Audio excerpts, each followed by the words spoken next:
Hallo und herzlich willkommen zu meinem Video. Já jsem Ellen Vránová a srdečně vás vítám u tohoto videa. Jsem učitelkou a zakladatelkou školy Einfach erklärt, kde jednoduše vysvětlujeme školní předměty, ale v němčině, jakožto příprava na univerzitu. Dnešním tématem bude státověda. No, jak se vlastně taková státověda řekne německy? Je to naprosto jednoduché. Státověda se řekne Staatslehre, die Staatslehre, a pokud bychom chtěli být konkrétnější, tak taková politologie se řekne naprosto jednoduše die Politologie, nebo také Politologie Wissenschaft. Co je to vlastně ten stát? Takže stát, jak už jistě všichni víme, se řekne der Staat. Staat ist eine organisierte Gemeinschaft von Menschen, die dauerhaft auf einem bestimmten Gebiet lebt. Čili je to nějaké organizované společenství lidí, kteří trvale žijí na určitém území. A stát vždy musí mít obyvatelstvo, aparát a území. Jak to řekneme německy? Řekneme to, že ein Staat muss über Bevölkerung, Staatsapparat und Staatsgebiet verfügen. Sloveso verfügen možná neznáte, znamená to disponovat. Takže tohleto sloveso je nepravidelné samozřejmě, je to verfügen, verfügte, hat verfügt. Kdybyste to chtěli říct tady v minulém čase.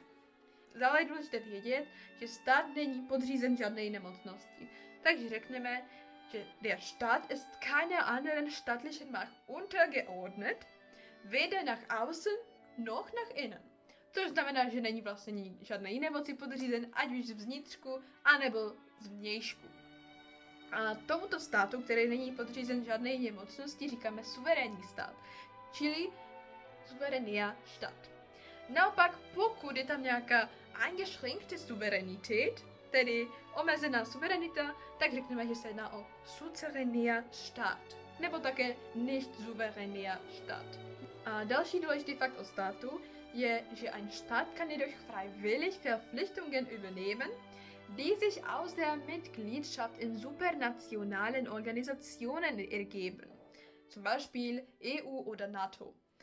Tohle tvrzení nám říká, že stát může přijímat závazky, které vyplývají z nějakého mezinárodního společenství nebo z nějaké účasti v nějakých organizacích. A může to dělat naprosto svobodně, ten stát.